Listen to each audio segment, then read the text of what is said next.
Eh bien, bienvenue à tous. Alors, ceux qui sont ici au Centre Teilhard de Chardin et tous ceux qui sont en distanciel. Voilà, cette soirée est à la fois pour ceux qui sont à proximité, mais aussi ceux qui habitent beaucoup plus loin. Et c'est important que chacun puisse participer et écouter cette soirée sur minerais et transition écologique.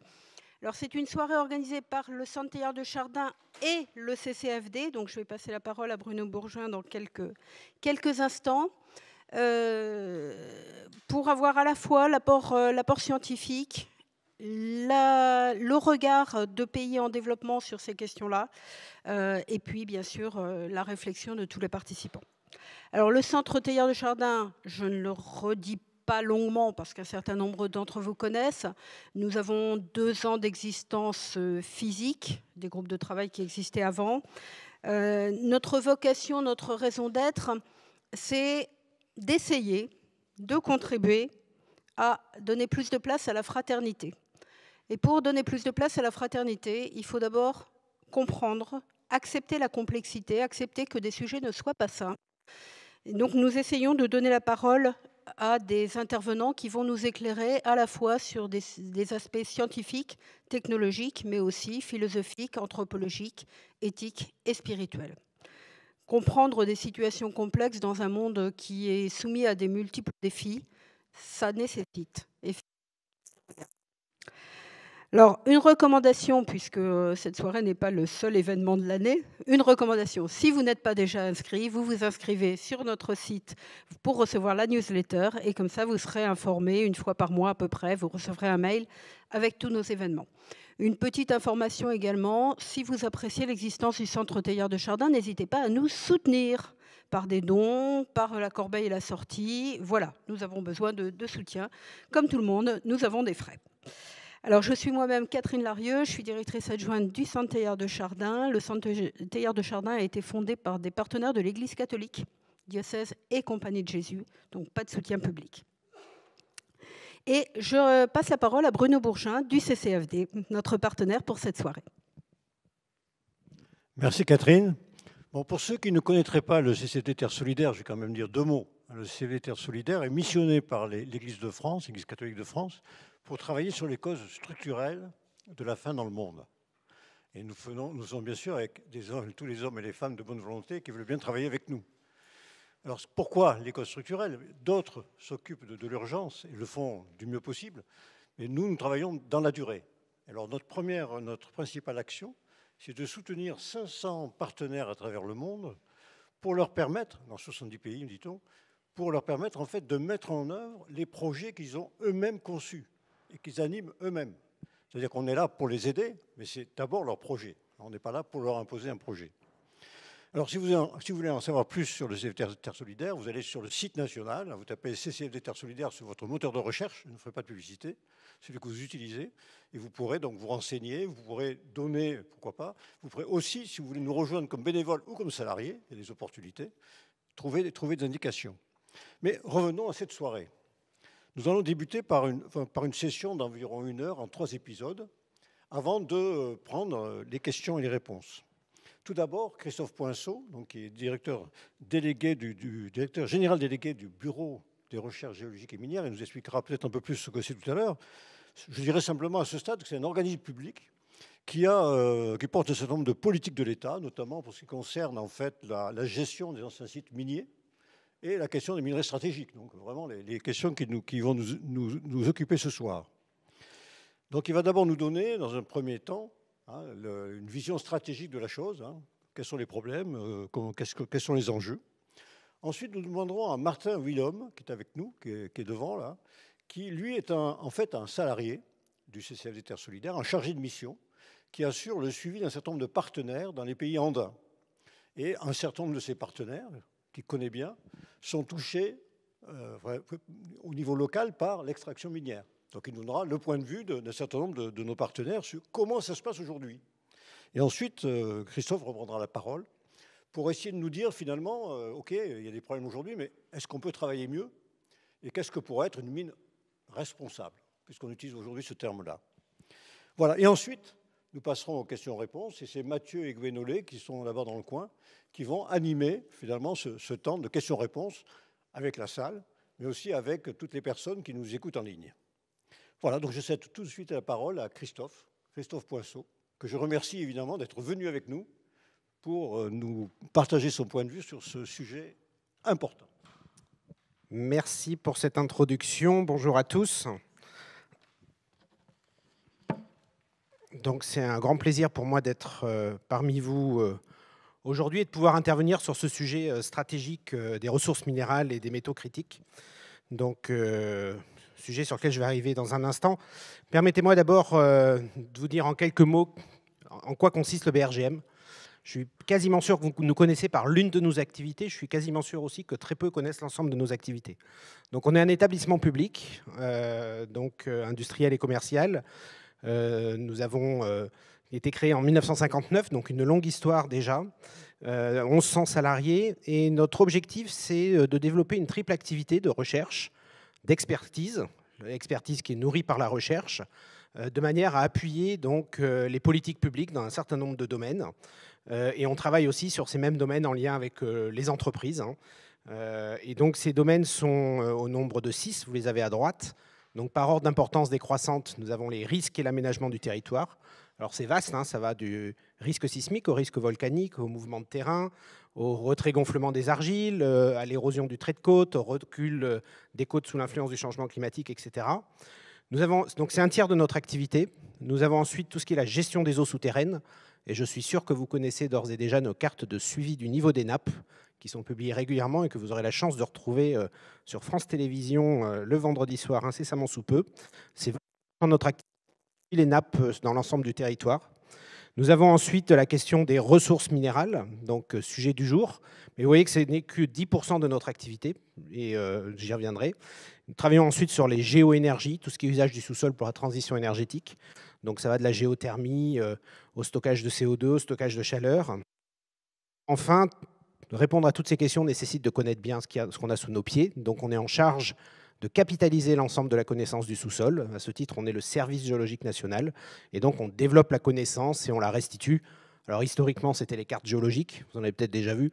Aujourd'hui, c'est beaucoup plus sous forme de bases de données et de modèles. Donc voilà, et puis dernier point, oui, j'ai oublié, on a une activité qui est très particulière, qui nous a été confiée par l'État, c'est qu'on gère pour le compte de l'État les anciens sites miniers. Donc c'est une vingtaine de % de notre activité, et évidemment, ça nous donne un éclairage tout à fait intéressant sur cette question centrale. Alors, venons-en un peu au contexte général. Donc les ressources minérales sont vraiment revenues aujourd'hui fortement sur le devant de la scène, alors qu'elles avaient, en tout cas dans notre pays, quasi totalement disparu. Et en fait, quand on regarde un peu dans le rétroviseur, c'est le fruit de plusieurs événements. Alors ça a commencé, mais à bas bruit, ça n'a sans doute pas été noté, hormis par les spécialistes, au début de la décennie précédente, en 2010, quand la Chine a décidé d'arrêter d'exporter les terres rares vers le Japon suite à un conflit sur des îlots dans la mer de Chine. Et puis, on a commencé à prendre conscience des dépendances qu'on avait à ce moment-là, mais ça s'est vraiment amplifié avec d'abord la pandémie de Covid qui a arrêté toutes les chaînes d'approvisionnement. Vous avez ici une carte avec tous les bateaux bloqués en face de Shanghai et la rupture complète des chaînes d'approvisionnement avec toutes les conséquences qui a pu s'en suivre. Et puis derrière, le déclencheur vraiment ultime, ça a été évidemment le conflit en Ukraine, qui a entraîné une crise logistique majeure, qui a entraîné aussi une crise énergétique et qui nous a fait prendre conscience de la dépendance qu'on avait face à un certain nombre de pays, à commencer par ces pays de l'Est, mais ce n'étaient pas les seuls. Et puis, dans le même temps, en fait, ce sujet est devenu un sujet, je dirais, géopolitique. C'est devenu une arme géopolitique, si vous me permettez cette expression. Et on a eu toute une série de décisions sur les années 2023, 2024, par la Chine principalement. Donc des décisions de restriction d'importation ou d'exportation soumises dorénavant à des licences. Donc ça a été le germanium, ça a été le gallium, ça a été les terres rares, ça a été le tungstène, ça a été le scandium, je ne vais pas vous les lister tous. Et l'histoire n'est pas terminée, mais ça montre à quel point ce sujet est devenu central. Et pour ceux qui n'avaient pas encore bien compris, je crois que les événements du début de cette année ont été on ne peut plus explicites, avec l'intérêt marqué du président américain sur le Groenland, sur la RDC, donc la recherche un peu décomplexée, comme je me permets d'écrire, sur un certain nombre de métaux critiques. Donc tout ça montre vraiment la bascule considérable qu'il y a eu en finalement une grosse dizaine d'années, d'un sujet dont pas grand monde parlait en France à aujourd'hui un sujet finalement qui fait la une à la fois de nos journaux et puis aussi des grandes négociations internationales. Alors, à la suite de mon intervention, je vais essayer de vous éclairer et d'apporter un certain nombre d'éléments sur ce sujet complexe pour d'abord vous rappeler pourquoi cette bascule, pourquoi ce changement, pourquoi les métaux sont redevenus, alors qu'on pensait que c'était un sujet du passé, sont revenus sur le devant de la scène. Dans un deuxième temps, je vous expliquerai quelques spécificités du marché des métaux. C'est quelque chose de très particulier, ça ne marche pas comme le business auquel on peut être habitué.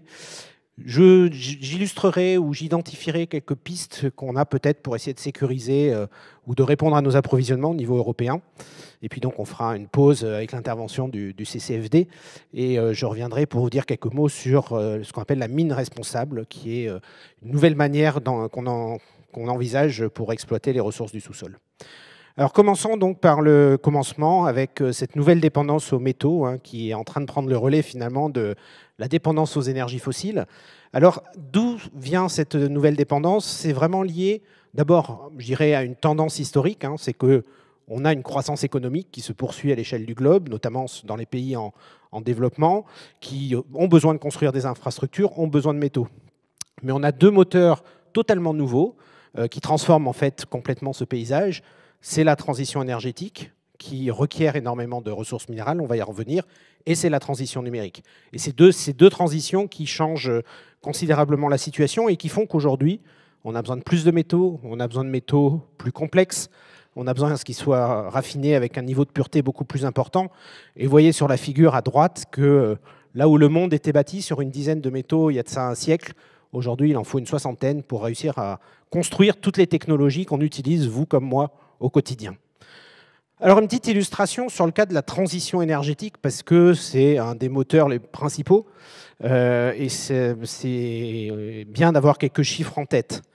Quand on regarde la partie basse de la figure, vous avez ici le contenu métal dans différents moyens de production énergétique.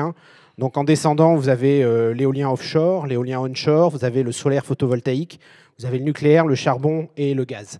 Et ce que vous apercevez, c'est que donc plus on va vers les énergies renouvelables, éolien et photovoltaïque, sont des énergies qui requièrent des quantités de métaux beaucoup plus importantes que les moyens historiques, charbon, gaz, etc. Et si on compare par exemple combien il faut de métal dans une éolienne offshore par rapport à une centrale thermique charbon qui reste le moyen de référence à l'échelle mondiale pour produire de l'électricité, il en faut 6 fois plus par mégawatt installé, sachant qu'en plus, une éolienne ne fonctionne pas 100% du temps. Donc en fait, si vous voulez avoir le kilowattheure produit, il faut corriger ça du facteur de capacité et vous allez être plutôt sur un facteur entre 15 et 20 fois plus. Donc c'est considérable et ça explique évidemment la croissance des besoins qu'on observe aujourd'hui. On retrouve la même chose sur la mobilité. Sur la partie haute de la figure, vous avez la comparaison entre un véhicule électrique en haut, un véhicule thermique en bas, et vous retrouvez à nouveau, concours de circonstances, ce facteur 6, où indépendamment de la carrosserie et de la voiture, finalement, lié à la batterie, lié au moteur électrique, il nous faut 6 fois plus de métal dans un véhicule électrique. Et donc, quand vous combinez tout ça, vous avez ici, alors, on pourra en redébattre, c'est des scénarios, c'est pas le futur que je suis en train de vous décrire, c'est la tendance, une trajectoire, si vous voulez. Mais vous voyez que l'Agence internationale de l'énergie, puisque c'est elle qui a produit ces chiffres, nous dit qu'en 2040, il nous faudra à peu près 40 fois plus de lithium que ce qu'on avait en 2020 pour la mobilité, une vingtaine de fois plus, j'arrondis, pour le graphite et le cobalt, et le nickel, une dizaine de fois plus pour les terres rares. Donc c'est des montants qui sont tout à fait, un accroissement qui est tout à fait considérable et qui pose la question de savoir évidemment comment on pourra y répondre. Alors, à quoi c'est lié? C'est sur l'histoire de la mobilité, c'est avant tout la question des batteries. Donc vous avez ici le schéma d'une batterie électrique. La grande technologie aujourd'hui, c'est ce qu'on appelle la technologie lithium-ion. Donc en fait, vous avez deux électrodes chargées positivement et négativement avec du lithium qui va pouvoir transiter entre ces deux électrodes. Donc il vous faut du lithium déjà, évidemment. Et puis il va vous falloir, pour fabriquer ces électrodes, d'un côté du graphite avec de grande pureté, avec des éléments d'alliage, et de l'autre, des éléments métalliques comme du nickel, du manganèse, du cobalt. Et donc c'est ça qui fait qu'on a besoin en quantité importante de ces métaux. La difficulté supplémentaire, c'est qu'on ne s'arrête pas là. Ce n'est pas juste qu'on veut d'un seul coup tous transformer nos véhicules thermiques en véhicules électriques. C'est aussi que pour ces technologies, on a aujourd'hui une grande incertitude sur quelle sera la technologie demain. Ce que vous avez sur cette figure, c'est chaque couleur, c'est une technologie différente. Je ne vais pas vous amuser à vous donner le détail. Et vous avez une frise chronologique de 2020 à 2035. Là aussi, c'est des prévisions. C'est pas forcément exactement comme ça que ça se passera. Mais ce qui est important de se rendre compte, c'est qu'on est en train de dire qu'en 15 ans pour l'industrie, c'est rien. En 15 ans, vous voyez que le paysage technologique, il est potentiellement en train de changer de manière considérable. Là où vous aviez essentiellement des batteries avec des cathodes en nickel, manganèse, cobalt en 2020, avec ces couleurs bleu, orange, vert, vous risquez d'avoir à l'horizon 2035 essentiellement des technologies du même type, mais avec des teneurs en cobalt beaucoup moindres, et puis surtout des technologies de nouvelle génération qui peuvent être au vanadium, au sodium, etc. Tout ça pour dire que, petit 1, très difficile de faire des scénarios sur quels seront nos besoins. Si demain il y a une technologie qui sort, qui est extrêmement efficace, ça va changer les besoins en ressources minérales. Petit 2, si vous étiez investisseur et que vous avez à mettre sur la table 5 milliards d'euros pour faire une usine de batterie, pas facile de savoir sur quelle technologie vous allez parier. Et c'est aujourd'hui une des raisons de toutes les difficultés qu'on a à aller suffisamment vite sur cette transition, notamment en termes d'investissement. Alors néanmoins, l'Europe est extrêmement volontariste sur le sujet. Vous avez ici une carte des fameuses gigafactories qui ont été envisagées. Certaines sont déjà, j'allais dire, retirées du marché. Non, les projets sont abandonnés parce que tout ça était un peu optimiste. Mais ce qui me paraît important, c'est de montrer comment on va pouvoir répondre à ces besoins. Pour être en mesure de nourrir ces gigafactories en termes de ressources minérales, il va nous falloir des matériaux bruts, des ressources minérales. C'est ce que vous voyez sous la première colonne, sous le premier rond rouge, là où ça s'appelle Raw Materials. Il va falloir des matériaux transformés, c'est la deuxième colonne avec les matériaux processés. Il va nous falloir des composants de batterie et il va nous falloir des batteries assemblées. Donc c'est les 4 ronds que vous voyez. Et ce qui est représenté sur cette figure, c'est le poids respectif des principaux pays producteurs à l'échelle mondiale. Alors je mets le zoom juste sur 2 pays ou 2 régions qui me paraissent importantes. En bleu, entouré l'Europe. Vous voyez que l'Europe, on représente 2 à 6% du marché mondial, selon les étapes auxquelles on considère. Donc premier message important, mais on en reparlera, on est totalement dépendant quasiment de nos importations. Et deuxième message, vous voyez en rouge la Chine. La Chine qui domine non seulement la production des métaux, où elle représente 37% du marché mondial, mais vous voyez que sur la production des batteries, c'est encore pire, elle représente 75%. Et ce constat-là, vous allez voir qu'on va le retrouver à beaucoup d'endroits. Alors je vous ai parlé de la transition énergétique. Retenez que pour le numérique, on a à peu près la même histoire, même si les quantités sont un peu moindres, parce que le numérique, c'est tout sauf virtuel. C'est d'abord un réseau physique pour transporter l'information. L'information, elle circule avant tout dans des grands câbles sous-marins qui ont besoin de métaux pour doper notamment les fibres optiques. C'est aussi des données, donc des data centers, donc des semi-conducteurs, de la microélectronique. Et vous voyez la figure, là, c'est la quantité de données qu'on a stockées qui augmente de manière extrêmement rapide. Là, c'était juste sur 5 ans entre 2015 et 2020. C'est aussi nos fameux objets connectés qui sont des mines de métaux. Retenez que là-dedans, la concentration en or, en argent, en platine est plus importante que ce qu'on a dans les minerais les plus concentrés qu'on exploite dans le sous-sol. Et donc, évidemment, tout ça, ça nécessite, je dirais, pas mal de ressources minérales. On estime qu'il faut à peu près, pour produire un objet de ce type-là, sortir du sous-sol autour de 200 kg de roches. Et puis, enfin, c'est de l'énergie. Le numérique, c'est de l'électricité. Et donc, on estime qu'aujourd'hui, 5% de l'électricité mondiale sert à faire fonctionner le numérique. Donc là aussi, il y a différents scénarios. Vous avez ici une prédiction qui ferait monter jusqu'à 20% à l'échelle 2030, qui est sans doute très optimiste, enfin très pessimiste plutôt, je veux dire. Mais tout ça pour dire que même si c'est moins, en tout cas, ça va avoir un double effet, parce que qui dit énergie, dit on va retomber sur la question d'avant, il faut produire cette énergie, donc il nous faut des ressources minérales. Alors de quoi avons-nous besoin concrètement? Je veux dire, on a besoin d'une 60aine de métaux. Alors, retour à vos cours de lycée pour certains, mais vous avez ici la liste des substances chimiques présentes sur Terre, le fameux tableau de Mendeleïev. Tous ceux qui sont colorés, c'est ce qu'on a besoin pour faire les transitions énergétiques, donc en bleu et numérique en vert. 2 messages. Le premier, vous voyez qu'on couvre à peu près les 2/3, voire les 3/4 du tableau de Mendeleïev. Donc on mobilise la plupart des ressources existantes, et ça va sans doute, ça va en augmentant avec les progrès de la technologie et de la recherche. Deuxième message, vous voyez que les 2/3 des substances dont on a besoin sont bicolores. Donc elles servent à la fois pour la transition numérique et pour la transition énergétique. Et donc on va potentiellement, si on n'est pas capable de répondre à l'ensemble des besoins, avoir des conflits d'usage qui vont émerger, c'est-à-dire qu'à un moment, il y aura peut-être des choix à faire. On ne pourra pas en même temps avoir une véhicule électrique qui fait 1000 km et un iPhone dernier cri qui nous permet de stocker toutes les photos et vidéos dont on a envie. Et tout ça nous amène à des quantités de métaux à sortir du sous-sol qui sont extrêmement importants. Et je peux prendre un exemple sur le cuivre, qui est sans doute le premier métal que l'homme a sorti du sous-sol. On estime qu'il va falloir sortir d'ici 2050 2 fois plus de cuivre du sous-sol que ce qu'a sorti l'humanité depuis l'âge de bronze. Alors, du coup, on a l'impression que d'un seul coup, il va falloir sortir plein de choses du sous-sol, plein de ressources minérales du sous-sol. Tout de suite, je voudrais quand même pondérer ça en disant que, rappelez-vous que si on fait tout ça, c'est pour arrêter d'utiliser des énergies fossiles, c'est pour faire notre transition énergétique. Aujourd'hui, quand vous regardez qu'est-ce qu'on sort du sous-sol, et c'est ce que vous avez ici en 2022, là c'est l'ensemble de tout ce que l'humanité a sorti du sous-sol en 2022, ce que vous voyez, tout ce qui est en rouge, c'est des énergies fossiles, c'est du charbon, c'est du pétrole, c'est du gaz, c'est de la lignite. Et donc en fait, et le reste, vous voyez qu'on ne voit quasiment pas. Je vais m'empresser de mettre ça en échelle logarithmique pour que vous y voyez un peu mieux. Mais tout ça pour dire que, en fait, n'oubliez pas que 90% de ce qu'on sort du sous-sol, c'est des ressources fossiles. Et on veut arrêter de pouvoir les extraire. Et pour ça, il va falloir à la place sortir des métaux. Donc, globalement, si on faisait un bilan, je ne sais pas si ça a du sens, mais en quantité, on va vers moins de matières sorties du sous-sol, mais elles seront différentes parce qu'effectivement, ça va être plutôt des métaux, que vous voyez apparaître ici en bleu, qui représentent moins de 2% de tout ce qu'on sort du sous-sol, et on espère évidemment arrêter de sortir progressivement pétrole, gaz et charbon. Donc on va quand même globalement, j'allais dire, vers une humanité qui devrait prélever moins de substances dans le sous-sol à l'avenir. D'autant que les métaux qu'on sort là, c'est pour construire des infrastructures, ce n'est pas pour les brûler dans une centrale. Et donc une fois que l'infrastructure est construite, pour peu en plus qu'on recycle, on peut espérer réduire considérablement les besoins. Alors, un petit mot maintenant pour expliquer les spécificités du marché des ressources minérales. Premièrement, évidemment, j'imagine que vous êtes un certain nombre à vous poser la question, est-ce qu'on va savoir faire tout ça ?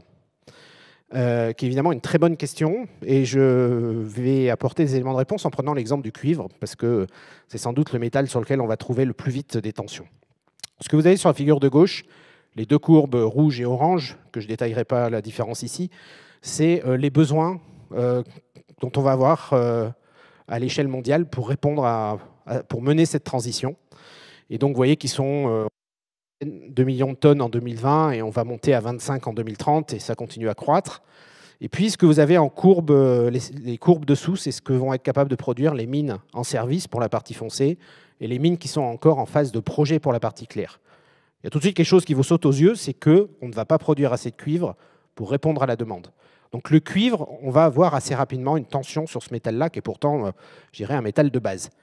Alors, est-ce que c'est parce qu'il n'y a plus de cuivre dans le sous-sol? Est-ce qu'on a épuisé le sous-sol? On passe sur la figure de droite. La figure de droite, vous retrouvez en bleu la production qui se lie sur la partie droite de la figure. Vous retrouvez les 20 millions de tonnes.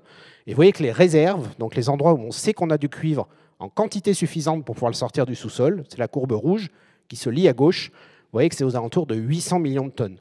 Donc non, on n'a pas épuisé le sous-sol. On n'est pas près de l'avoir épuisé. Par contre, effectivement, on n'a pas aujourd'hui de mines et d'installations en fonctionnement, en opération suffisante pour répondre à la demande. Alors, quelle est peut-être la raison de ça? Évidemment, on a exploité les gisements les plus faciles, donc on va vers des gisements qui sont plus complexes.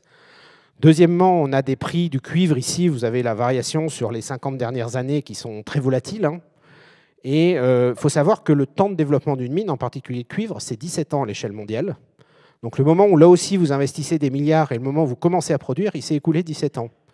Est-ce que le cours du cuivre sera plus haut, plus bas, comment, etc. Est-ce que votre projet sera rentable? Est-ce que vous avez, en tant qu'industriel, est-ce que vous êtes prêt à mettre des sommes de cette importance-là sur la table? Ce n'est pas si simple que ça. Et on a aujourd'hui un frein évident à l'investissement qui est lié à cette volatilité et surtout à la durée de ces projets qui est extrêmement conséquente. Alors, deuxième point important, je vous ai parlé beaucoup de mines pour le moment. En fait, vous pouvez avoir une mine, si vous n'avez qu'une mine, vous n'irez pas très loin. Vous ne pourrez pas utiliser votre cuivre, vous ne pourrez pas utiliser votre lithium. Et ça, c'est lié au fait qu'en fait, on a toute une chaîne d'approvisionnement, toute une succession d'étapes de transformation. Alors, je vous ai pris ici l'exemple du lithium parce que c'est sans doute le plus simple. Vous avez le lithium qui est dans les salars, à gauche, là, vous voyez, en Chili, en Argentine. Donc on va l'évaporer, on va le transformer avec un processus chimique, et puis on aura le lithium pour nos batteries. Puis vous avez le lithium qui est dans des roches dures, comme en Australie, où là, ça va être un peu plus complexe. Mais ce qui est important, c'est en fait de vous rendre compte que chacune de ces étapes, le jeu de la mondialisation a conduit à les disperser à la surface du globe, et tout n'est pas au même endroit, loin de là. Et donc ça fait qu'on a des chaînes qui sont extrêmement complexes. Alors c'est ce que vous retrouvez sur cette figure qui est un peu tordue, j'allais dire. Donc chacun de ces traits, c'est un flux de lithium. Donc tout ce qui rentre à gauche, c'est tout ce qu'on sort du sous-sol. Vous avez ces différents embranchements. À chaque embranchement, vous avez une industrie de transformation.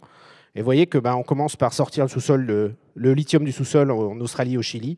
On va aller le transformer ensuite beaucoup en Chine. On va aller fabriquer des électrodes ensuite en Corée, au Japon, etc. Et vous voyez qu'en fait, le lithium qui sert dans les voitures, c'est la partie entourée à droite, toute petite. C'est une très faible part du stock total qu'on a sorti du sous-sol. Et surtout, en fait, votre lithium, il a déjà fait des dizaines de milliers de kilomètres avant d'arriver dans votre batterie. Et donc, c'est une complexité extrêmement importante. Mais si vous ne maîtrisez pas ça, vous ne maîtrisez pas vos approvisionnements. Et donc, il ne faut pas restreindre la réflexion uniquement à la mine. C'est très réducteur. Et on va voir dans un instant que la Chine, évidemment, a pris un contrôle central dans toutes ces étapes. Troisième message important, c'est qu'en fait, les métaux qui sont suffisamment concentrés dans le sous-sol pour justifier l'existence d'une mine sont assez peu nombreux. C'est ceux qui apparaissent au centre, dans la partie bleu foncé. Donc il y en a une douzaine, hein, c'est l'aluminium, le fer, le nickel, le cuivre, enfin voilà, les grands métaux que vous connaissez déjà en fait. Tous les petits dont vous n'avez jamais entendu parler, le gallium, le germanium, etc., tout cela en fait, ils ne sont jamais tout seuls, et c'est ce qu'on appelle des coproduits. C'est-à-dire qu'en fait, en allant chercher, par exemple, de l'aluminium, on va trouver du gallium, et donc pour peu qu'on mette les étapes de séparation, on va pouvoir séparer ce gallium, et ce gallium, il va nous permettre de faire de la microélectronique. Et il est indispensable pour faire la microélectronique. Si vous n'avez pas de gallium, vous ne ferez pas vos semi-conducteurs. Mais donc, on est en train de dire qu'en fait, les métaux dont vous avez besoin pour faire de la microélectronique, ils proviennent d'un métal, l'aluminium, qui n'a rien à voir. Si pour une raison X ou Y, vous n'avez plus de production d'aluminium, ou il y a un problème sur les importations, je ne sais pas quoi, en fait, vous allez impacter aussi le gallium pour une raison qui n'a rien à voir. Et donc, cette inélasticité de l'offre, comme disent les économistes, est extrêmement préjudiciable à, je dirais, une bonne compréhension, une bonne anticipation de ce qui peut se passer. Et donc, c'est ce que vous retrouvez ici à nouveau sur ce tableau de Mendeleïev. Hein. Plus c'est rouge, plus c'est inélastique. Plus c'est rouge, plus ça dépend d'un autre métal. C'est-à-dire qu'en fait, la production ne dépend pas du tout du besoin que vous avez dans ce métal-là. Et donc, vous voyez effectivement tout de suite cette complexité qui est évidemment structurante et structurelle aux métaux et qui fait que peu en fait, d'acteurs industriels ont une complète vision de leur chaîne d'approvisionnement. Alors, dans ce contexte, évidemment, l'Europe et la France, on a été un grand pays minier, je ne vous apprends rien. On a dominé d'ailleurs cette activité-là au XIXe siècle. Hein. Vous avez ici le poids relatif des différentes régions mondiales dans la mine. Vous voyez qu'au XIXe siècle, l'Europe c'est en rouge ici, c'est pas très logique, mais c'est comme ça qu'a été fait figure. Toute la mine quasiment était en Europe, puis ça n'a cessé de diminuer. Aujourd'hui, on a à peu près 5% des activités minières mondiales qui sont en Europe, donc c'est extrêmement faible. Pas du tout représentatif du poids en PIB ou en population qu'on représente. Et donc, en fait, c'est lié au fait que toutes ces activités, on a préféré les laisser partir, voire les aider à partir vers des pays où la main-d'œuvre coûtait moins cher, où les contraintes réglementaires étaient moindres. Et aujourd'hui, évidemment, on est totalement dépendant de nos importations. Alors, il faut bien avoir conscience que ça a créé des enjeux qui sont majeurs, des enjeux géopolitiques. On s'est créé des dépendances, des enjeux éthiques, parce que je ne vous apprends rien, c'est le sujet de ce soir, mais la mine a des impacts environnementaux et sociétaux, et on a préféré que ces impacts soient à l'autre bout du monde que dans nos territoires. C'est des enjeux culturels. Vous comme moi, aujourd'hui, on vit dans un monde moderne sans aucune mine dans notre environnement. Pourtant, s'il n'y a pas de mine, aucun des objets qu'on utilise là ne pourrait exister. C'est juste que ces mines, on a préféré les mettre très loin et pas les avoir sous les yeux. Et enfin, des enjeux scientifiques, parce que, évidemment, la question du maintien des compétences devient centrale dans ce contexte-là. Alors, quand on dézoome un peu et qu'on quitte notre territoire franco-français et européen, en fait, l'activité minière est une activité qui se développe fortement. Vous avez ici les dépenses 2021 en exploration. C'est plus de 1000 milliards de dollars de dépenses. Et vous voyez que ça se disperse assez largement à la surface du globe, avec quelques zones quand même qui y échappent. Et je ne résiste pas à la tentation de faire un petit zoom sur l'Europe de l'Ouest. Vous voyez que la France, la Belgique et quelques pays de ce genre, ou l'Italie, on est particulièrement absent aujourd'hui de cet environnement-là. Et donc, ce qui évidemment doit nous interpeller.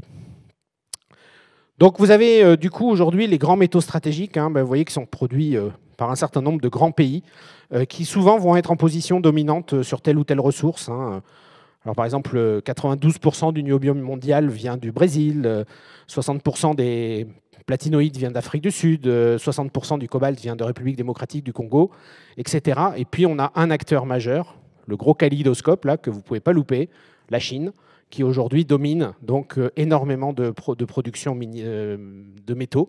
Et on va le revoir dans un instant, c'est vraiment lié au fait qu'ils se sont mis en position de maîtriser les étapes de transformation. Du coup, aujourd'hui, les métaux qu'on utilise en Europe, ils viennent un peu des quatre coins du monde. Vous avez ici la liste des importations européennes. Et vous voyez que donc vous allez retrouver ce que je vous ai dit à l'instant sur le Brésil, l'Afrique du Sud, la RDC, etc. Et puis, vous voyez sur la partie droite de cette figure, cette longue liste que je ne vais pas lire, qui sont tous les métaux qu'on importe de Chine, avec pour certains des taux de dépendance à 100%. Donc 100% de ce qu'on utilise en Europe vient de Chine. Et donc évidemment, tout ça doit nous interpeller en termes de liens, de dépendance que ça crée dans les deux sens, d'ailleurs. Alors la Chine, évidemment, est-ce que cette situation-là est liée à son sous-sol? C'est une très bonne question. Et le petit schéma de vitrail là, que vous voyez au milieu apporte un élément de réponse qui est assez clair. Vous avez ici, pour 6 métaux importants, lithium, nickel, cobalt, graphite, cuivre et terres rares, le rôle des principaux pays producteurs en termes de réserve, première colonne, en termes de rôle dans l'extraction, donc la mine, colonne du milieu, et en termes de transformation, processing, colonne de droite. Vous voyez qu'en fait, le sous-sol chinois, il n'est pas particulièrement riche. OK, ils ont du graphite, ils ont des terres rares, mais à part ça, c'est à peu près tout. Par contre, ce qu'ils ont, ils l'exploitent, parce que, par exemple, vous voyez, ils ont, je sais pas, une vingtaine de pourcents du graphite mondial, mais ils en produisent 90. Donc, ils sont assez performants dans l'exploitation de leur sous-sol. Même chose sur les terres rares. Mais surtout, ce qui est impressionnant, c'est que, y compris pour des ressources qu'ils n'ont pas, ils ont développé l'industrie de transformation sur leur territoire. Et aujourd'hui, ils sont le passage obligé pour l'ensemble de ces métaux. Et vous voyez que pour ces 6 métaux centrales, parce que ce n'est pas anodin, c'est ceux dont je vous ai parlé pour les batteries, vous voyez que plus de 50% quasiment de la production mondiale se fait en Chine, parce que les usines de transformation sont en Chine.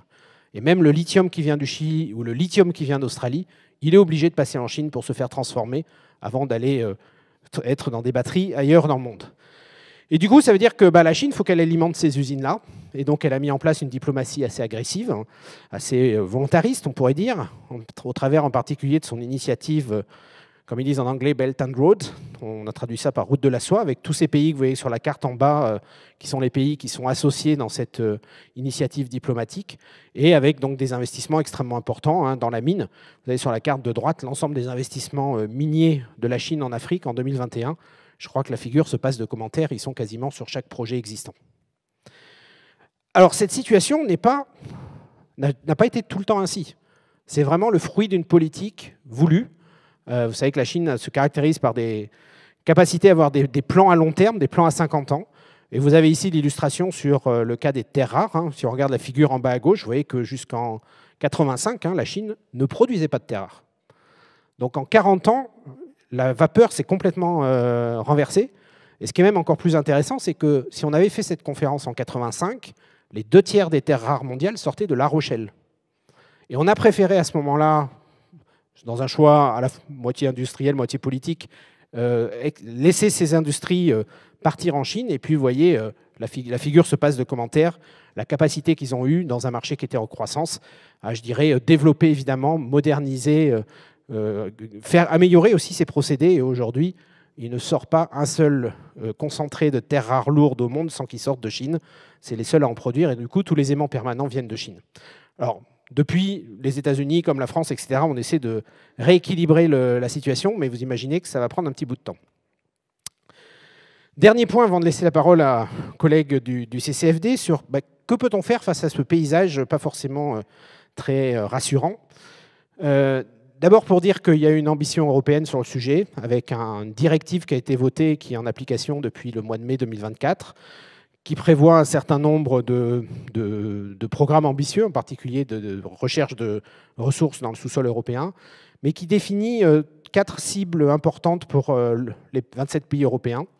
Donc l'Europe, à l'horizon 2030, devrait être capable de subvenir à 10% de ses besoins à partir de ses propres mines, devrait être capable de raffiner 40% des métaux qu'on utilise. Je vous laisse comparer ces chiffres à ce qu'on vient de voir à l'instant. Devrait être capable d'alimenter nos besoins avec 25% provenant du recyclage, et ne devrait pas dépendre à plus de 65% d'un même pays en termes d'importation. Vous voyez que c'est une ambition extrêmement forte. Ça montre, ceci dit, que les 27 pays ont pris conscience de la situation et sont prêts à investir. Alors côté français, 4 sujets importants sur lesquels finalement la France a beaucoup avancé ces 3 dernières années. D'abord, vous avez compris que ces chaînes de valeur sont complexes et donc il y a eu la mise en place d'un observatoire pour mieux les comprendre. Je vais y revenir dans un instant. Deuxièmement, vous imaginez bien que face à ce paysage, certes, la sobriété et l'éco-conception sont indispensables, mais ça ne suffira pas et donc le recyclage est aussi fondamental. Donc il y a des développements en ce sens. Troisièmement, même avec de la sobriété, de l'éco-conception, du recyclage, on n'arrivera pas à répondre à l'intégralité de nos besoins, donc on ne coupera pas à ouvrir de nouvelles mines, et donc c'est un sujet évidemment d'actualité. Et puis on ne trouvera pas tout dans le sous-sol européen, donc il y a aussi la question du diplomatie des ressources minérales. Et tout ça évidemment est accompagné aussi par la création de fonds d'investissement dédiés, dont je ne parlerai pas ici, et d'une délégation interministérielle aux approvisionnements en minerais et métaux stratégiques qui coordonne ces politiques publiques. Alors un petit mot sur cet observatoire qui a été créé, qui a débuté son activité en début 2023. Vous voyez, l'objectif, c'est vraiment d'être capable, vous avez à nouveau tout à gauche ici une figure complexe de chaîne de valeur, vous voyez toutes ces ramifications, ces transformations, ces industries qui sont aux 4 coins du globe. Si vous ne connaissez pas ça, vous avez bien du mal à savoir qu'est-ce qui va se passer. Vous avez bien du mal à anticiper quelles peuvent être les conséquences d'une crise climatique en Amérique du Sud ou d'une grève ou d'un conflit qui démarre. Et donc, c'est important d'avoir cette connaissance. Et donc, c'est l'objectif de cet observatoire qui doit nous permettre aussi, du coup, de faire des prédictions en termes d'adéquation offre-demande des scénarios et aussi de quantifier quels sont les métaux les plus stratégiques, quels sont les risques, faire des stress tests, développer des plans de résilience, etc. Le tout au service des pouvoirs publics et des filières industrielles stratégiques françaises. Deuxième chose, le recyclage. Donc le recyclage, et vous avez compris que c'est non seulement une opportunité, mais une nécessité, déjà pour limiter ce qu'on va aller chercher dans le sous-sol, aussi parce que ça va nous permettre de recréer des industries de transformation. Vous avez compris que c'est un savoir-faire qu'on a eu tendance à perdre. Mais il faut avoir en tête une chose, c'est que on ne permettra jamais de répondre à l'intégralité des besoins pour 2 raisons. La première, c'est que vous avez ici une économie circulaire, une boucle. Et vous voyez qu'à chaque étape, en fait, vous en perdez parce que vous ne récupérez jamais l'intégralité des besoins, des métaux que vous aviez mis en œuvre au départ. Et puis aussi parce que la physique et la chimie entraînent des limitations. Vous ne récupérerez jamais l'intégralité de ce qu'il y a dans un matériau. Et puis, il y a une deuxième limitation, c'est que, en fait, ce que vous allez recycler, ce que montre cette figure, donc ce que vous allez recycler à une date donnée, ce qui ici, sur la courbe verte, correspond à ce que vous avez produit il y a 5, 10, 15, 20 ans. Et à ce moment-là, vous n'aviez pas les mêmes métaux, vous n'aviez pas les mêmes quantités de métaux. Et donc, ce que vous allez récupérer ne correspond pas forcément à la demande, qui est ici la courbe rouge. Vous avez toujours un écart qui est structurel. Et en tout cas, dans un monde qui est en train d'avoir des technologies qui évoluent et qui est en croissance, c'est strictement impossible de répondre à la demande par le recyclage. Néanmoins, il est indispensable. Troisièmement, donc, il faut qu'on se repose la question de ce qu'on a dans notre sous-sol. Alors, vous avez peut-être le sentiment soit qu'on l'a épuisé, soit qu'on le sait parfaitement. Les deux sont faux. On est loin de savoir exactement ce qu'on a sous nos pieds parce qu'on a arrêté tout ça il y a 40 ans. On est loin d'avoir épuisé notre sous-sol aussi. Le dernier inventaire qui a été fait s'est arrêté au début des années 90. Il ne regardait qu'une vingtaine de substances, on ne regardait que l'approche surface. On n'a jamais cherché le lithium, par exemple. À l'époque, le lithium, ça servait à faire des peintures blanches, point. Et donc, il est nécessaire de réinvestir, d'autant plus qu'on sait déjà qu'on a des gisements de rang mondial sur un certain nombre de substances, en tungstène, en fluorine, en plomb, zinc, etc. Et également, on sait par les travaux de métallogénie qu'on a un sous-sol qui est particulièrement propice à la découverte d'un certain nombre de métaux. Vous avez ici une carte de favorabilité du lithium en Europe. Plus c'est rouge, plus vous avez des chances de trouver du lithium. Vous voyez que le lithium qu'on n'a jamais cherché, ce n'est pas en France qu'on va en trouver le moins. Donc tout ça milite évidemment pour réinvestir sur notre sous-sol, et ça a été le sens de l'annonce du président de la République en septembre 2023, que de relancer un grand inventaire des substances minérales, financé par France 2030. Alors on ne va pas couvrir l'ensemble du territoire. Vous voyez, vous avez la carte en bas à gauche. Ça va être les Vosges, Morvan-Brévennes, le Massif central, en descendant ensuite par les Cévennes, la Montagne Noire, jusqu'à l'est des Pyrénées, et puis également le nord de la Guyane. Peut-être qu'il y aura une phase ultérieure plus tard où on complétera, mais on commence par ça. Et l'objectif, ce n'est pas de trouver des mines. Trouver des mines, ça prend, vous avez compris, 17 ans, je les ai dit, en moyenne. Donc là, l'objectif, c'est de trouver quels sont les endroits où il y a des anomalies. Il y a une bonne raison d'aller regarder un peu plus précisément au travers d'un permis d'exploration et de recherche. Et cette étape ultérieure, c'est vraiment un travail qui doit être fait ensuite par des industriels dont c'est le métier, ce que vous voyez un peu sur cette pyramide. Hein. Pour arriver à un projet minier, il va falloir étudier un certain nombre de sites.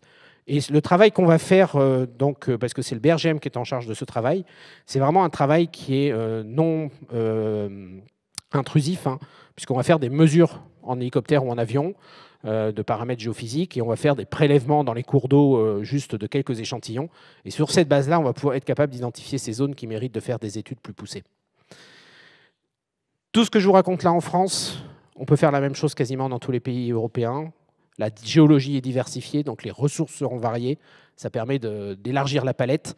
Et je mettrai un dernier commentaire là-dessus pour dire que c'est particulièrement intéressant de regarder ce que d'autres pays ont pu faire. Je pense en particulier à l'Europe du Nord, qui sont des pays avec une tradition démocratique extrêmement forte, extrêmement vivace, avec un souci environnemental dont personne ne met en doute, et en même temps une activité minière qui n'a jamais cessé. Et aujourd'hui, que ce soit la Suède ou la Finlande, vous avez des grandes mines, hein, qui sont en opération et qui montrent que finalement, mines, démocratie et environnement ne sont pas forcément des sujets qui s'opposent et qui ne sont pas capables de fonctionner ou de vivre ensemble. Et c'est sans doute des territoires où il faut qu'on aille travailler pour mieux comprendre comment ça a pu se passer. Et dernière chose, pour dire que même à l'échelle de l'Europe, on n'aura pas tout, et ça n'aurait pas de sens de toute façon de vouloir tout avoir dans notre propre territoire. Donc on aura toujours besoin, je dirais, de travailler avec ce qui peut être fait dans d'autres pays. Et donc aujourd'hui, la France, comme l'Europe, développe des partenariats stratégiques avec un certain nombre de pays. Je pourrais y revenir s'il y a des questions, mais l'idée, ce n'est pas d'appuyer des industriels qui exploiteraient évidemment des mines n'importe comment, comme ça peut exister aujourd'hui. C'est vraiment d'aider ces pays à reprendre la maîtrise de leur sous-sol. On s'y emploie au BRGM en les formant et de développer des logiques de mines responsables, qui sont des mines de petite échelle, j'en reparlerai tout à l'heure, de manière à ce qu'ils soient capables eux aussi de s'inscrire dans cette mine du XXIe siècle et de quitter la mine de Germinal qui a un peu dominé le monde jusqu'à maintenant. Et je m'en vais en rester là et laisser la parole à notre collègue. Bonsoir, je m'appelle Martin, donc comme là je suis bien, merci. Je travaille donc au CCFD Terre Solidaire, au service Amérique latine et Caraïbes, et on travaille en tant qu'association avec tout un ensemble de partenaires sur des sujets très variés. Hein. Donc je le précise en introduction, mais je ne suis pas un expert des sujets miniers. On travaille aussi bien sur les enjeux de justice climatique, avec des mouvements paysans pour la défense du territoire. On travaille avec des collectifs féministes. On a une approche par les droits, une cause originelle de lutte contre la faim et les causes structurelles de la faim, et qui nous mène souvent à nous engager auprès d'associations locales qui sont dans la défense du territoire. Donc nous, notre rapport avec ces enjeux miniers, il vient souvent par une défense du territoire, pour un continent évidemment qui a une histoire avec l'extractivisme. L'extractivisme au sens large, on parle aujourd'hui des questions minières, on pense aussi aux questions pétrolières, mais on le conçoit, et des penseurs en Amérique latine nous ont amené à le faire, à étendre vraiment cette notion d'extractivisme pour y adjoindre aussi les questions de surpêche, d'agriculture industrielle, de tout ce qui concerne la surexploitation des ressources naturelles, dans une logique aussi de consommation non durable et souvent d'exportation.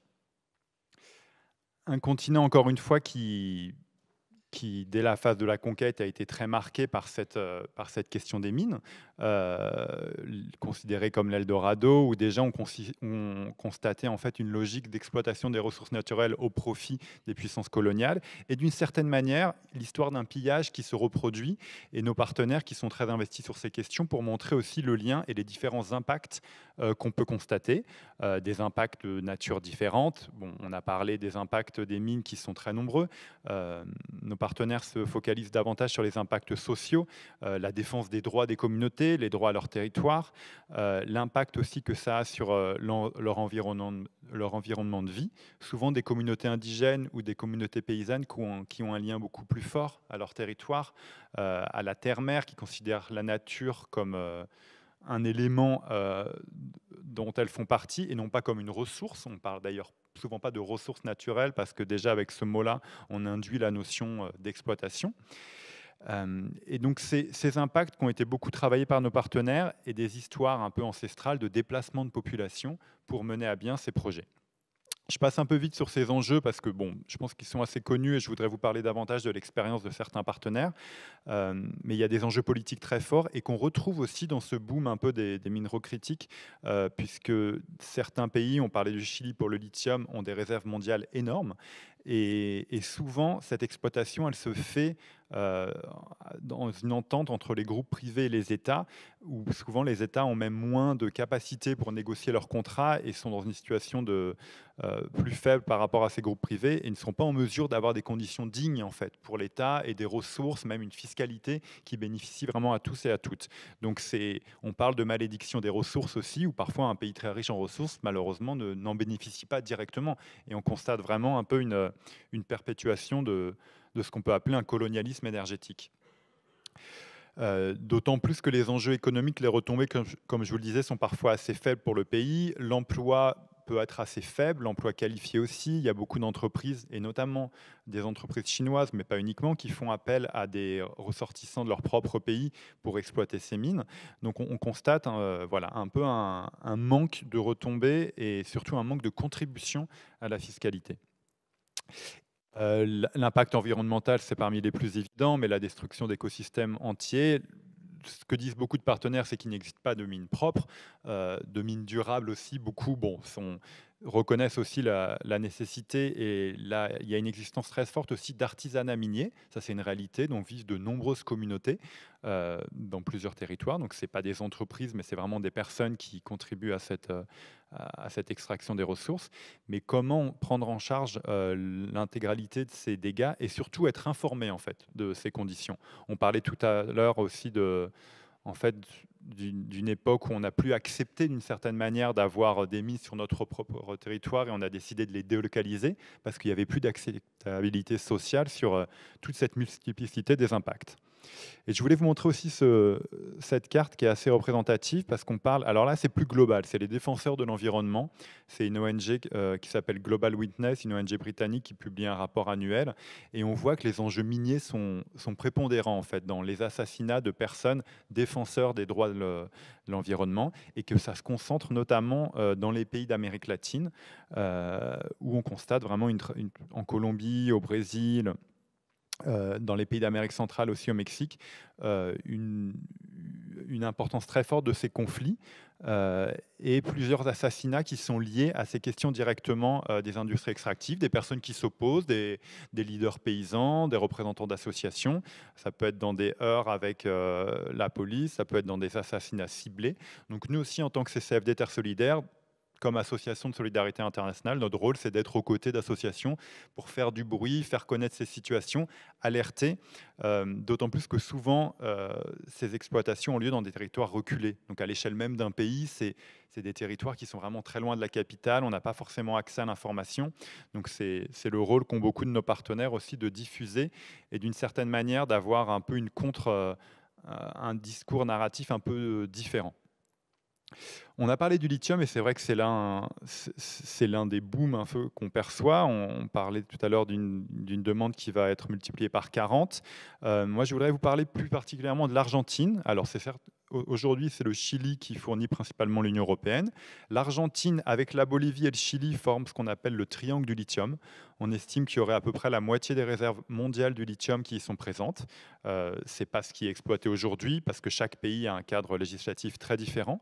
Mais l'Argentine a une politique très offensive pour essayer aussi de regagner un peu du poids dans la région face au Chili, et notamment depuis l'arrivée de Javier Milei, le président qui se définit lui-même comme libertarien, qui a une politique très offensive aussi à la fois pour abroger les quelques lois qui protégeaient l'environnement et les communautés locales et pour favoriser des régimes d'exemption fiscale. Donc on a c'est un peu la situation actuellement dans un pays aussi qui vit directement cet affrontement géopolitique entre entreprises chinoises, politique des États-Unis.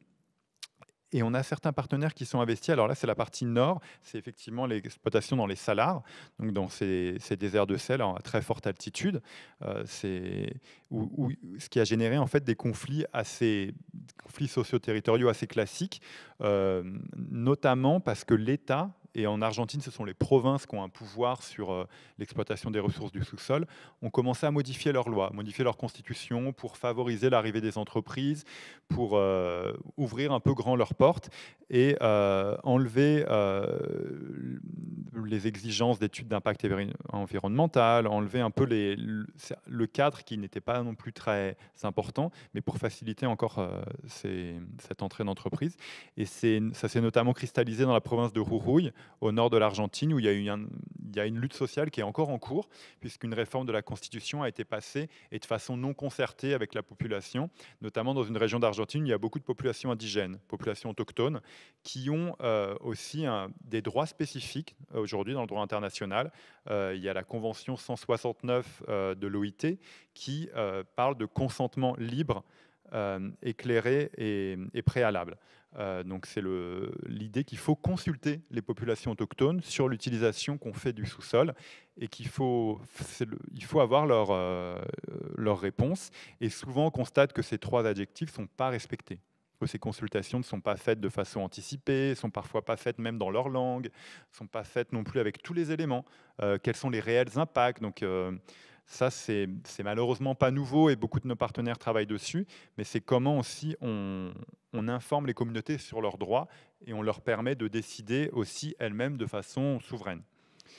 On travaille encore une fois avec de nombreux partenaires, une centaine à l'échelle de l'Amérique latine. En Argentine, une région que je connais un peu plus, on travaille avec un partenaire qui s'appelle BP, dans la région de Catamarca, qui a la particularité d'être une région d'exploration. Donc pour l'instant, il n'y a pas d'exploitation du lithium. Ce n'est pas la région où c'est le plus prégnant, mais c'est des choses qui se préparent. C'est comme disait Christophe, aussi des choses qui prennent beaucoup de temps, des années, pour avoir des cycles d'exploitation qui sont mis en œuvre. Là, en l'occurrence, c'est une entreprise chinoise qui a racheté une entreprise qui appartenait auparavant à des Canadiens pour la mise en exploitation du lithium. Très peu de valeur ajoutée sur place, donc c'est vraiment l'extraction du lithium pour ensuite que ça soit acheminé vers la Chine. Et on a un partenaire qui travaille avant tout. Le premier rôle, souvent, c'est la recherche, c'est la documentation. De quoi on parle, quels vont être les impacts de cette mine, essayer d'aller un peu creuser, d'aller aussi creuser sur qui est responsable dans cette entreprise, de quel pays vient-elle. C'est souvent des conglomérats internationaux, donc c'est un peu difficile et c'est notre rôle aussi en tant que société civile de traquer un peu la chaîne de responsabilité. En tant que CCFD Terre Solidaire, d'ailleurs, avec d'autres associations, on s'est battu pour une loi française sur le devoir de vigilance qui existe depuis 2017 et qui permet aussi, notamment après le drame du Rana Plaza au Bangladesh, de lier l'activité des maisons mères à leurs filiales pour ne plus que les entreprises utilisent un peu l'excuse de voilà, c'est pas nous, c'est un sous-traitant. Donc cette question, elle est venue suite à ce drame dans le secteur du textile, mais elle s'applique très bien aussi au secteur extractif. Donc c'est un exemple, mais avec ce partenaire, on travaille aussi à l'échelle européenne et à l'échelle même multilatérale. Il y a des négociations au niveau des Nations Unies pour un traité contraignant, droits humains et acteurs économiques. On sait que ça va prendre des années, mais c'est l'un des exemples des choses qu'on fait avec des partenaires en Amérique latine, en Asie et ailleurs. Un deuxième aspect très important, c'est la formation. Bon, il y a l'information, et c'est aussi former, échanger avec les communautés, les sensibiliser sur leurs droits, qui sont en plus souvent déjà garantis. Les pays d'Amérique latine, souvent, ont des constitutions qui permettent vraiment d'avoir des modes de consultation populaires, pas mal de démocratie participative, mais qui ne sont pas appliquées. Donc c'est comment faire connaître ces droits, alerter sur les risques, mais nos partenaires sont davantage des associations, des mouvements environnementaux, ce ne sont pas forcément les collectifs d'habitants, donc c'est aux personnes qui habitent sur le territoire de décider. Et souvent, quand elles sont informées des conséquences directes, évidemment, la réponse est non. Mais ce qu'on constate, c'est que souvent, les communautés sont cooptées, dans une logique aussi, à la fois avec le rôle des États, parfois directement, des autorités locales, pour essayer un peu de diviser les communautés ou de rétribuer celles qui dépendent de la zone d'influence directe de la mine avec des investissements sociaux, des constructions de routes, des dispensaires, des écoles, des choses évidemment nécessaires, mais qui dans un monde normal devraient plutôt dépendre de l'État et venir des impôts et de la fiscalité. Pour terminer rapidement sur cette question un peu de qu'est-ce que font nos partenaires là-dessus, il y a un rôle important, c'est la mise en réseau. Je vous parle de l'Argentine, on a des partenaires impliqués sur ces questions dans beaucoup de pays, au Mexique, au Brésil. Donc faire cette mise en lien et cette mise en réseau, communiquer, donc diffuser un peu, parler avec aussi des médias locaux. Et c'est un peu un sujet majeur parce que c'est comment on s'attaque à un débat un peu... à une bataille culturelle, notamment quand on parle de transition, puisqu'on est tous favorables à la transition, évidemment, on reconnaît ses besoins, mais il faut savoir de quelle transition on parle. Je vais vous parler juste en quelques minutes pour terminer d'Iglesias y Minería. C'est un réseau de communautés chrétiennes, d'organisations confessionnelles, d'organisations indigènes, paysannes, qui se sont retrouvées pour dénoncer ensemble ce qu'ils appellent une fausse transition énergétique.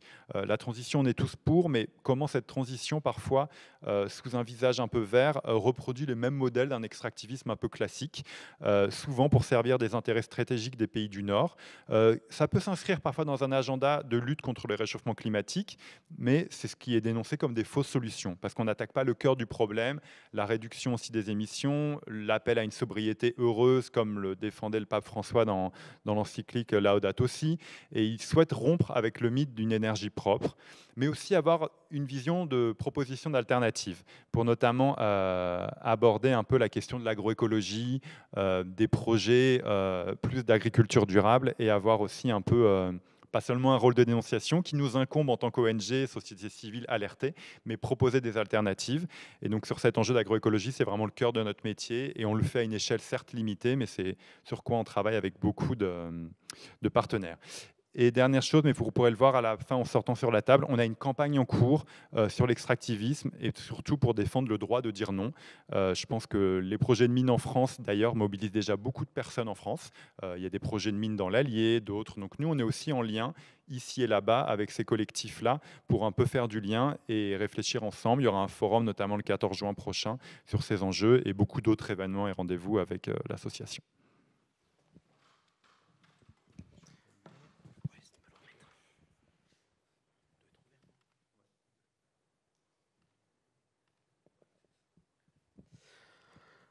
Merci. Donc un dernier point beaucoup plus rapide, rassurez-vous, de mon côté, sur... alors, pas la mine propre, hein, soyons clairs, je suis assez d'accord avec ce qui vient d'être dit.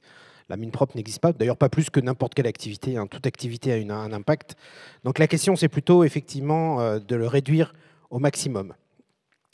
Alors, on vient d'en parler un instant. Hein, je crois qu'on a tous conscience du fait qu'effectivement, les activités extractives, les activités minières et puis même l'industrie lourde, hein, au sens large, nourrit souvent une opposition locale, hein, qui est basée, certes, très souvent sur des pratiques qui ne sont pas aux meilleurs standards, en particulier dans les pays qu'on vient de mentionner à l'instant, et puis aussi par l'image, j'allais dire, négative, hein, que véhiculent ces activités, parce que dans le passé, y compris chez nous, et j'y reviendrai dans un instant, ça n'a pas été fait, je dirais, aux meilleurs standards de ce qu'on peut envisager aujourd'hui, et ça a créé des impacts qui sont considérables. Il y a aussi, ne l'oublions pas, la réalité de ce qu'on appelle, ce que les spécialistes appellent le syndrome NIMBY, pour Not in my backyard, c'est-à-dire gens qui sont d'accord pour avoir des mines du moment que ce n'est pas dans leur jardin ou proche de chez eux. Et puis, en fait, c'est un sujet qui, faut en avoir bien conscience aussi, dépasse largement en fait la question du projet concret X, Y ou Z qui va cristalliser un débat ou qui va créer un débat et qui embarque de manière plus ou moins implicite tout un débat sur finalement l'importance et le niveau de besoin qu'on est prêt les uns et les autres à accepter, avec tous les débats sur la décroissance plus ou moins choisie, sur la question de la finitude des ressources, hein, qui est évidemment derrière tout ça. Et puis parfois aussi d'ailleurs des visions un peu, je dirais, éloignées de la réalité sur, par exemple, ce qui est capable d'apporter le recyclage. Et ce qu'on s'aperçoit, c'est qu'effectivement, on manque souvent finalement de vision un peu systémique sur ce sujet qui est indispensable si on veut, je pense, avoir une vision qui est équilibrée et qui est juste. Et je crois que c'est particulièrement d'actualité dans ce centre Teilhard de Chardin.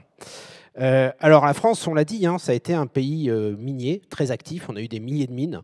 Et évidemment, ça a laissé beaucoup de traces d'or qu'on voit encore aujourd'hui. Alors vous avez quelques illustrations, mais on aurait pu les multiplier, hein, avec des stations de traitement, avec des éboulements qui peuvent intervenir, avec des terrils, des déchets, des résidus miniers qui sont toujours là, avec des drainages miniers, etc. Tout ça, c'est évidemment je dirais des impacts sur lesquels nous, on est mandatés par les pouvoirs publics pour les surveiller, les réduire, etc. Mais ça montre la réalité de ces activités minières du passé, hein, et qui peuvent avoir un impact sur les nappes, sur des effondrements, sur la gestion des déchets et puis la pollution que ça peut éventuellement entraîner. Donc il ne faut pas, je dirais, minimiser ni occulter cette réalité qui est encore une fois le fruit de pratiques qui étaient celles de l'époque, qui ne sont plus celles d'aujourd'hui. Et c'est bien ça tout le débat qui parfois a du mal à transparaître. Alors, quels sont les principaux impacts d'une activité minière, hein, si je dirais, on n'y prend pas, enfin, de manière un peu générale. Donc on va avoir des impacts qui sont liés à la consommation énergétique, hein. Je rappelle que 10% de l'énergie mondiale aujourd'hui sert aux mines au sens très large du terme et à la transformation des matériaux, hein. Donc qui dit énergie, dit CO2, etc. Ça consomme, ou ça peut consommer selon les procédés, pas mal d'eau.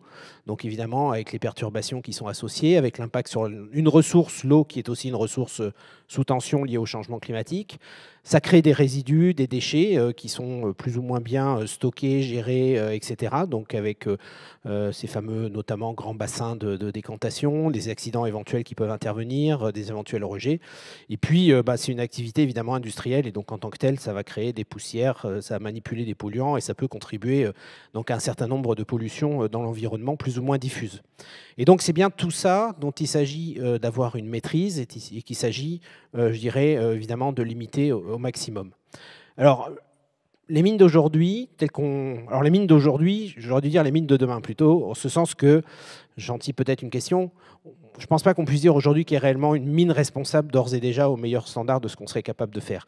Mais les sujets sur lesquels on travaille aujourd'hui, c'est vraiment d'améliorer ces sujets de l'énergie, des émissions, des rejets, des déchets, avec donc, je dirais aujourd'hui, de la recherche qui est en cours, qui a déjà développer et porter à un niveau de maturité un certain nombre de procédés sur l'électrification, sur la réduction de la consommation énergétique, sur le recyclage de l'eau. On est capable de réduire de 99% la consommation d'eau aujourd'hui d'une mine. C'est ce qui sera fait d'ailleurs sur celle qui peut-être ouvrira dans l'Allier.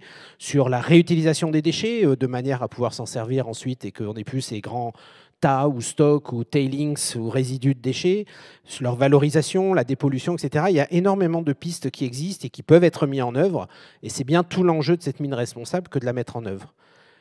L'enjeu, ce n'est pas que les impacts environnementaux. C'est aussi évidemment les impacts sociétaux en termes de santé, de sécurité des travailleurs, des personnes qui sont sur les sites, des populations locales, en termes de corruption et de financement aussi, et la capacité que peuvent avoir les ressources minérales à alimenter des conflits armés.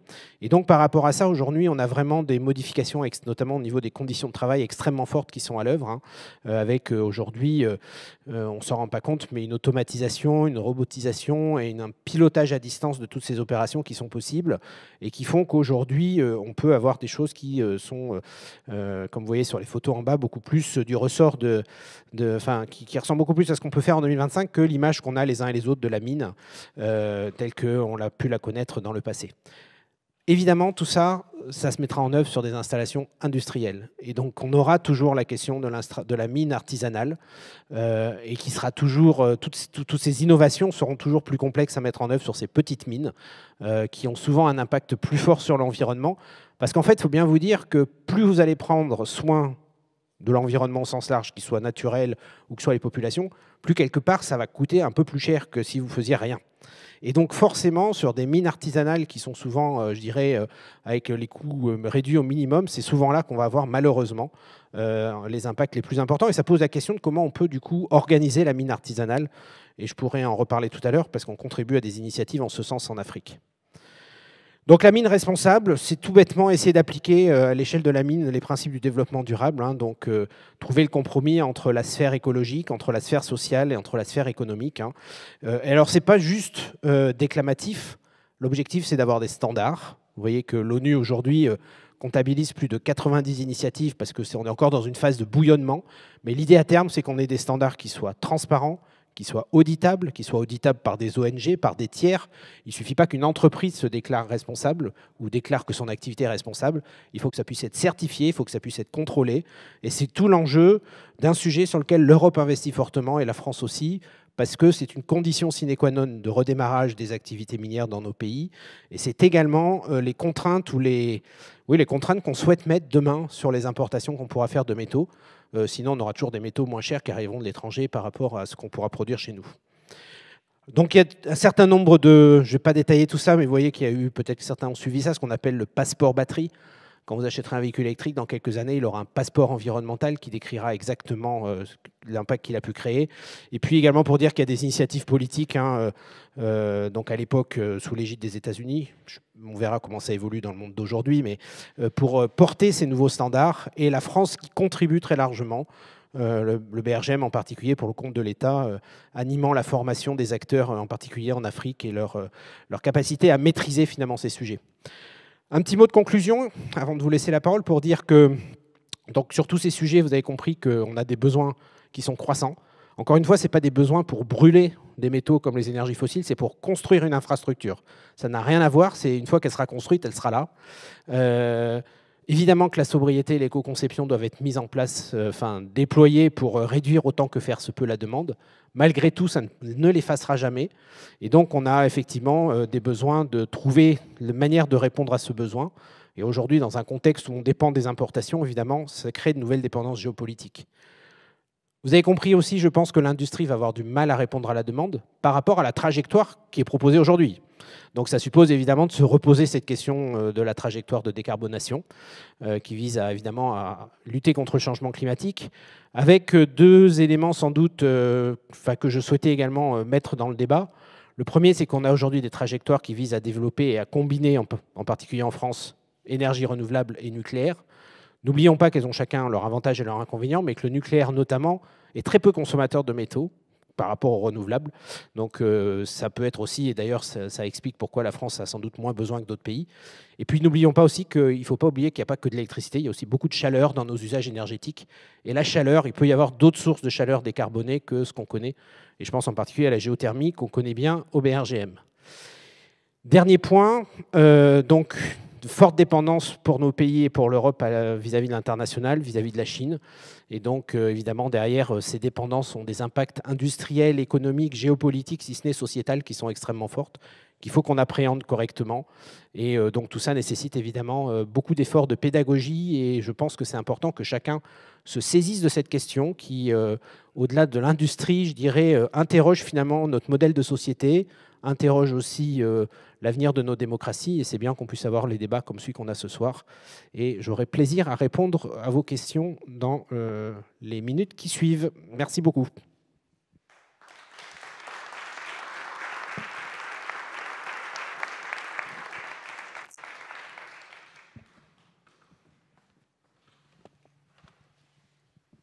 Merci pour vos interventions. Donc, avec Mathieu, on va vous poser quelques questions avant de donner le micro au public. Moi, ma première question, c'était revenir un peu sur votre quatrième partie. Bon, on l'a bien compris à la lumière de vos deux interventions sur les besoins croissants en minerais, sur les questions de souveraineté, encore que c'est une notion qu'on pourrait questionner dans l'état de la mondialisation, et un peu le devoir de vigilance auquel on manque vis-à-vis des pays du Sud global. C'est comment gérer le syndrome not in my backyard et comment notamment mobiliser les outils démocratiques qu'on a à disposition pour, sur des projets comme celui d'Imerys dans l'Allier, à l'échelle française et à l'échelle très locale. Alors peut-être premiers éléments de débat pour dire que d'abord notre législation, notre réglementation prévoit d'ores et déjà ce débat démocratique avec les fameux débats publics. Donc celui autour de la mine d'Imerys a eu lieu, si je me souviens bien, de mars à juillet de l'an dernier. Donc il a permis d'organiser un certain nombre de débats où chacune des parties prenantes, quelle que soit son origine, a pu exprimer ses points de vue, ses positions, et il y a pu y avoir un débat, chacun restant libre, évidemment, in fine, de construire son opinion sur le sujet. C'est important qu'on ait ces débats, c'est important qu'on les ait le plus tôt possible, de manière à ce que, je dirais, tant l'industriel que les territoires, que les populations locales puissent cheminer ensemble sur ces projets. Deuxième éclairage que je voulais donner, c'est, je reviens sur ce que je disais sur l'Europe du Nord. On a un peu le sentiment, parfois, en France, parce que tous ces sujets sont maintenant très loin de nous, ils sont historiques, que la mine, ça va être compliqué dans un contexte où on souhaite avoir justement des débats démocratiques, dans un contexte où on a une sensibilité environnementale qui est forte, et heureusement. Je crois que ces pays ont beaucoup à nous apprendre, parce qu'ils arrivent à conjuguer démocratie, respect de l'environnement et développement minier. Et je crois que c'est extrêmement intéressant. Et pour avoir étudié ça d'un peu près, non pas sur la mine, mais sur la question du stockage des déchets nucléaires sur lequel j'ai travaillé quand j'étais plus jeune, ce qui en fait est important dans leur démarche, c'est que dès le départ, c'est des projets qui sont co-construits. C'est-à-dire que dès le départ, les populations locales, les acteurs locaux sont à bord du projet et participent à sa co-construction, ce qui évite en fait les phases peut-être un peu de découverte parfois et puis du coup de débats qui peuvent être un peu houleux. Rapidement, je pense que c'est aussi important dans ces processus démocratiques de s'ouvrir à une réponse négative. Et bon, je connais moins l'exemple français parce qu'on travaille à l'international, mais souvent ces processus sont un peu dévoués dans les pays du Sud où, encore une fois, tous les éléments ne sont pas vraiment sur la table au moment de la prise de décision, parfois des votes qui ont eu lieu. Et parfois, on a vu aussi des processus où les décisions n'étaient pas respectées. Donc c'est comment, finalement, dans le consentement, on peut dire oui ou non.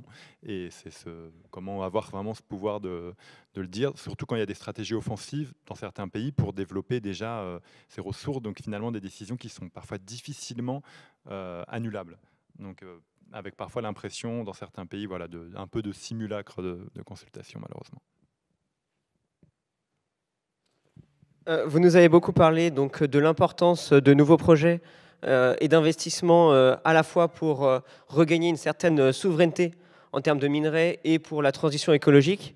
Est-ce que vous pourriez nous parler de comment l'instabilité du cours des métaux et des marchés financiers impacte-t-il ces investissements? Et est-ce qu'il existe des phénomènes économiques ou financiers qui pourraient encourager ces investissements ou stabiliser les marchés financiers? C'est une bonne question. Déjà, il y a en tête qu'il n'y a pas beaucoup de métaux pour lesquels il y a un vrai marché. C'est-à-dire qu'il y a suffisamment de vendeurs et suffisamment d'acheteurs pour que les lois de l'offre et du marché puissent fonctionner. Beaucoup de ces métaux, en particulier les petits métaux, en fait, c'est des marchés de niche, quoi. Donc ça obéit à des règles qui sont bien différentes et ce n'est pas du tout un marché transparent. Ça, c'est le premier point. Le deuxième point, vous l'avez compris, on est sur une industrie au temps long qui nécessite des investissements qui sont colossaux. On parle en milliards, avec une rentabilité évidemment qui va dépendre du cours auquel vous allez réussir à le vendre et sur lequel vous avez pas mal d'incertitudes. Et donc aujourd'hui, on a un problème de sécurisation qui fait que beaucoup d'entreprises hésitent à aller sur ce secteur-là. Et ça explique pourquoi on est en sous-investissement, alors que vous lisez tous les jours dans la presse qu'on manque de métaux, quoi. Ça peut sembler bizarre. Faut savoir aussi qu'on a un problème sur la classification de ces activités, puisque beaucoup d'investisseurs font évidemment attention maintenant à la manière dont leurs investissements sont catégoriés. Et à ce jour, dans beaucoup d'endroits, tout ce qui est activité minière n'est pas vu comme une activité qui contribue à la transition énergétique. Et pourtant, j'espère vous avoir convaincu que c'était indispensable, en tout cas pour partie. Hein. Tout est une question après de volume. Après, dernier point, il faut quand même qu'on ait tous en tête le fait qu'on a un acteur qui est majeur parce qu'il occupe souvent plus de 50% du marché, qui est la Chine, qui ne répond pas tout à fait aux mêmes règles que celles que nous, on peut connaître d'un point de vue économique, hein, et qui n'hésite pas à jouer sur les cours pour faire en sorte parfois de faire tomber ses concurrents. Elle l'a fait de nombreuses fois dans le passé. C'est comme ça qu'elle a réussi quelque part à faire disparaître un peu les activités minières dans notre pays parce qu'elle souhaite continuer à maintenir sa position de monopole, hein, qui lui donne un bras de levier politique qui est extrêmement fort. Donc soyons pas naïfs là-dessus. Et enfin, dernier point, du coup, ça veut dire que ça pose la question évidemment de comment on contrôle les tarifs d'importation qu'il peut y avoir de manière à ce qu'on garantisse des règles de concurrence qui soient équilibrées, c'est-à-dire que les mêmes règles s'appliquent à tout le monde, ce qui est loin d'être le cas aujourd'hui.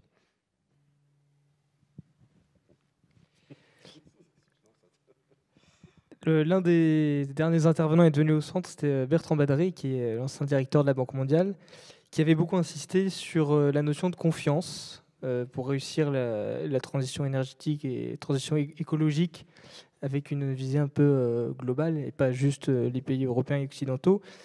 J'aurais bien aimé que vous nous parliez un peu de cette notion de confiance. Donc lui parlait de la confiance dans les banques centrales, mais pour tous ces projets, quelle confiance accorder aux entreprises privées, par exemple? Ma question est peut-être un peu paradoxale, hein, mais à des Glencore, des BHP.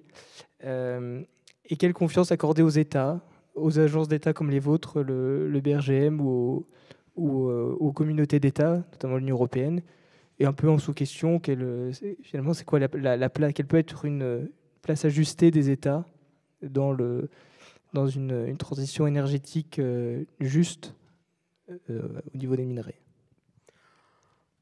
Alors sur les entreprises, le mieux serait de leur poser la question, mais je me permettrais peut-être juste de rappeler que, en tout cas pour les entreprises privées, elles répondent aux intérêts des actionnaires, et donc la vraie question c'est de demander qui sont les actionnaires et quels sont leurs intérêts. Souvent, je dirais qu'on se rendra compte que c'est pas forcément, ça peut être assez différent finalement du porte-drapeau qu'on pose sur l'entreprise parce qu'elle est localisée dans tel ou tel pays. Après, sur la sphère publique, je crois que, donc très clairement, vous l'avez compris, le BRGM, on est un établissement public, donc on est là pour produire de la connaissance, produire de l'expertise, la mettre à disposition des pouvoirs publics, de la société civile, des entreprises, en aucun cas pour de s'immiscer derrière sur la prise de décision qui doit relever d'un débat et d'une légitimité démocratique. Donc nous, je dirais, on est très en retrait par rapport à ça.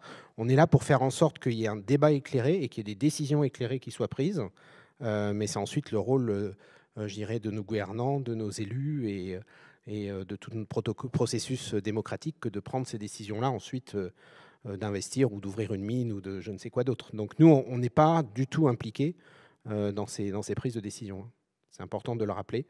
Après, je dirais, vous posiez la question globalement plus de l'intérêt des États ou de l'Union européenne.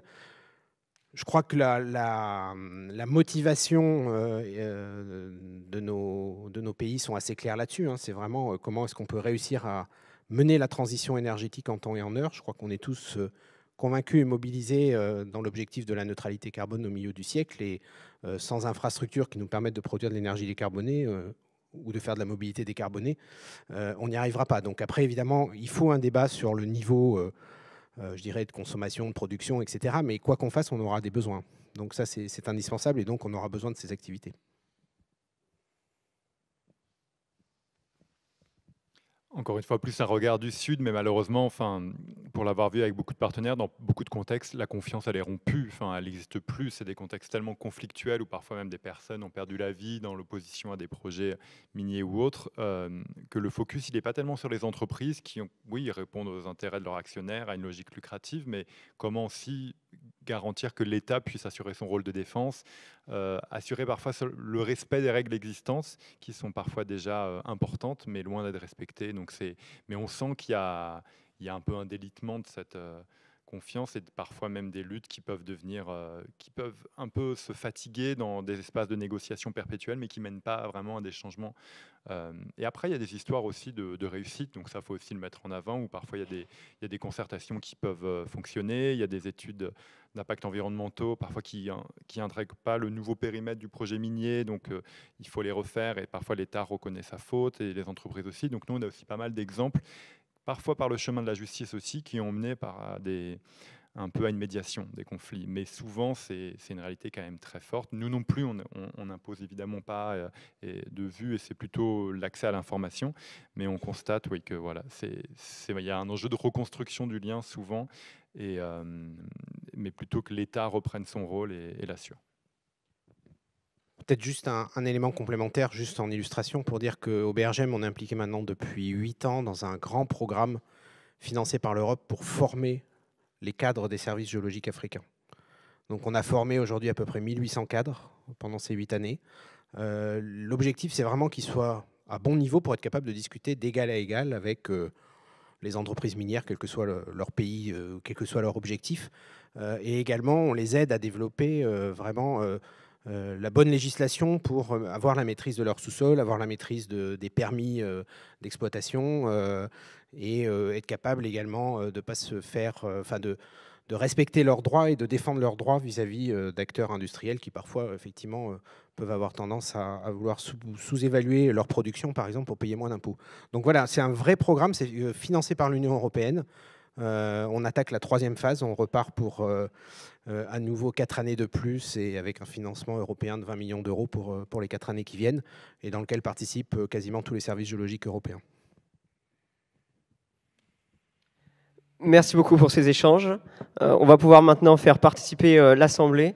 Je vais venir à vous pour vous tendre le micro. Et juste petite mise en garde, attendez bien d'avoir le micro avant de parler, afin que nos internautes puissent eux aussi entendre vos questions.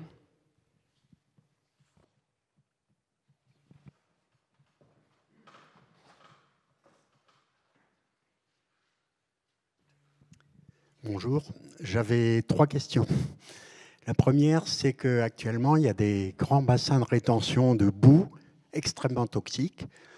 Notamment, il y en a, je crois, aux États-Unis, où ils envoient des drones pour chasser les oies qui viendraient se poser sur des lacs hyper toxiques parce qu'elles mourraient instantanément. Il y a aussi des barrages qui menacent de s'effondrer, comme ça s'est passé avec la société Vale en Amérique du Sud, au Brésil. En 3 ans, il y a eu 2 grands barrages qui ont inondé, etc. Est-ce que le BRGM ou d'autres structures comme la vôtre travaillent sur la façon de résorber ou de recycler, je ne sais pas quel terme employer, ces immenses étendues de boue, d'acide, etc., qui sont extrêmement concentrées et qui polluent à tout jamais des régions entières? Ça, c'est la première question. Deuxième question, est-ce que ce sera fini bientôt le temps où on verra des montagnes complètement arasées, comme ce qui se passe en Indonésie, comme ce qui s'est passé aussi, je crois, en Amérique latine, mais des véritables montagnes qui disparaissent?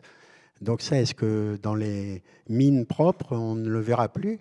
Et troisième question, ce matin, il y avait Jean Covici qui était interviewé à la radio, France Inter, qui disait que l'IA, l'intelligence artificielle, était un gadget pour des riches Américains, que ça ne servait à rien ou quasiment. Quel est l'impact de l'intelligence artificielle en termes de métaux et de demandes, de besoins en métaux pour subvenir à cette demande nouvelle qui est en train d'apparaître? Et peut-on l'enrayer? Donc, première question sur les bassins. Donc, on n'est pas directement sollicité, nous, pour travailler sur ces sujets-là. Donc, on n'a pas de programme concrètement à ce jour, parce que voilà, on n'en a pas à proprement parler en France et on n'a pas eu de sollicitation de pays tiers. En revanche, on travaille en termes de recherche sur comment éviter que dans une mine demain, on fasse des grands bassins comme ça. Parce que ça, c'est une vraie question qui est liée à la manière dont on gère les résidus, à la manière dont on gère les produits chimiques, l'acide par exemple. Et tout ça, on sait le recycler. Dans d'autres industries, à plus forte valeur ajoutée, on recycle totalement ces acides et on ne les met pas dans des grands bassins de lagunage. Donc, je dirais aujourd'hui, l'existence de ces bassins est un choix d'optimisation économique sur lequel il faut qu'on revienne. Et c'est l'occasion pour moi de préciser un point qui me paraît important. Il faut qu'on fasse de la mine propre, dans lequel on n'a plus du tout ce type d'installation. Par contre, il faut qu'on soit tous très clairs, ça coûtera plus cher. Donc on payera plus cher, les métaux qui seront produits coûteront plus cher, et donc on payera plus cher notre voiture, notre téléphone, notre ordinateur, etc. Donc c'est un choix de société qu'il faut qu'on collectivement on assume jusqu'au bout, quoi, j'allais dire. Deuxième point, c'était sur... Ah oui, les montagnes à raser. Alors je ne peux pas dire si ça n'existera plus, mais en tout cas ce qui est sûr, c'est qu'aujourd'hui, le scénario de référence sur la mine responsable, c'est plutôt des mines souterraines. C'est plutôt des mines souterraines dans lesquelles les déchets, vous allez au maximum, autant que faire se peut, reboucher les galeries avec les déchets que vous n'avez pas utilisés, de manière à réduire aussi les déchets en surface. Mais pour autant, ça ne veut pas dire qu'à 100%, il n'y aura plus de mines à ciel ouvert. Mais c'est vraiment plus vers la mine souterraine qu'on va demain. Et puis, troisièmement, c'était sur l'IA. Alors là, je serais bien dans l'incapacité d'y répondre. Ce qui est sûr, c'est que l'IA requiert beaucoup de puces pour faire des calculs, donc des semi-conducteurs, donc des métaux, requiert aussi de l'énergie. Et donc, quand vous mettez les deux bout à bout, ça représente une certaine quantité de métaux, mais je ne serais pas capable de vous faire, en tout cas de vous donner un élément chiffré tout de suite, là, maintenant. Mais effectivement, si l'IA explose, le besoin en métaux explosera, ça va avec. voulais juste rebondir sur Brumadinho. Vous parlez du Brésil et cet effondrement qui avait causé la mort de presque 300 personnes dans de ces bassins, dans de ces barrages, pardon. Nous aussi, bon, c'est une entreprise brésilienne au Brésil, mais il y a notamment beaucoup de banques françaises qui financent la vallée. Donc nous, c'est aussi quelque chose qu'on fait avec des partenaires brésiliens pour interpeller les banques françaises, pour demander des comptes et aussi avoir aussi un devoir de vigilance sur leurs propres investissements. Il y avait une entreprise, il me semble allemande, qui avait aussi validé un peu, voilà, que le barrage était fonctionnel. Donc là, il a été constaté vraiment un ensemble de corruption et la responsabilité de beaucoup d'entreprises françaises et européennes. Donc on peut se sentir parfois un peu inutile face à ces entreprises internationales, mais la France a aussi pas mal de rôle dans le financement de ces méga-projets.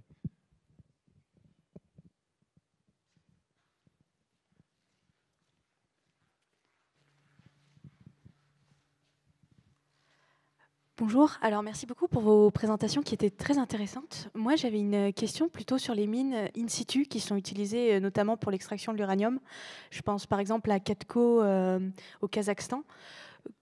Qu'est-ce qu'on peut penser de ces mines in situ? Parce que leurs défenseurs disent par exemple qu'elles sont plus écologiques car on ne déplace pas les cailloux et on ne détruit pas l'écosystème et en même temps on injecte les produits directement dans la terre.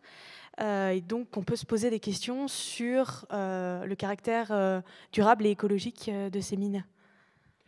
Alors, il n'y a pas de réponse absolue ou définitive, ça va être vraiment du cas par cas. C'est-à-dire que, donc pour ceux qui ne connaissent pas, hein, ça consiste à faire des puits, un peu comme des puits de forage, si vous voulez, dans lesquels vous allez injecter un produit chimique, peu importe lequel, qui va permettre de dissoudre ou de libérer l'uranium et que vous allez repomper par un autre puits. Et donc, vous n'avez pas besoin de faire de galeries, pas besoin de faire de trous, etc. Vous récupérez direct l'uranium. Alors, si c'est fait dans des conditions, je dirais, bien maîtrisées, bien contrôlées, c'est-à-dire il faut être sûr qu'on ait une couche géologique étanche au-dessus, en dessous, qu'on maîtrise les flux latéraux et qu'on ait des pompages qui soient suffisants pour que ça ne se disperse pas, ça peut être une solution qui effectivement présente un intérêt. Non pas parce qu'elle a zéro impact, encore une fois, je vous l'ai dit, ça n'existe pas une activité avec zéro impact, mais parce que ça aura un impact bien moindre que n'importe quel autre moyen d'exploitation. Par contre, c'est extrêmement important de voir particulièrement bien contrôler et caractériser l'environnement géologique au départ pour être sûr que, par exemple, l'acide, si c'est l'acide qu'on injecte, ne va pas partir plus loin, ne va pas aller contaminer une nappe d'eau, etc. Et donc, ça suppose un travail en amont qui est extrêmement conséquent et il faut vraiment le faire de manière très scrupuleuse. Mais ça peut être une solution intéressante. Encore une fois, c'est du cas par cas. On ne peut pas dire que c'est la solution magique pour l'uranium, ce n'est pas vrai.